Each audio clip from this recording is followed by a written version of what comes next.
Good afternoon প্রিয় বন্ধু বান্ধবীরা, কেমন আছো? আশা করি সবাই ভালো আছো। আজকে দুপুরের স্পেশাল থালিতে আছে মাছের ডিমের বড়া সবজি। মাছের ডিমটার বড়া করে আলু দিয়ে ঝোল করেছি, আর করেছি ভাঙ্গন মাছের চচ্চড়ি। চলো এই দিয়ে আজকে থালিটা সাজিয়ে নিয়েছি। থালে দিয়ে দিলাম গরম গরম বাটি ভরা ভাত আর মাছের ডিমের আলু দিয়ে সবজি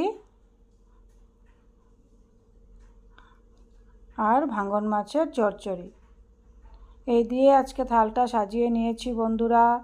তোমাদের কেমন লেগেছে দেখো তো। আর আছে পেঁয়াজ আর লেবু। ভালো লাগলে লাইক শেয়ার সাবস্ক্রাইব করে দিও। ভালো থেকো, সুস্থ থেকো, টাটা। আবারও দেখা হবে নতুন কোনো রেসিপি নিয়ে।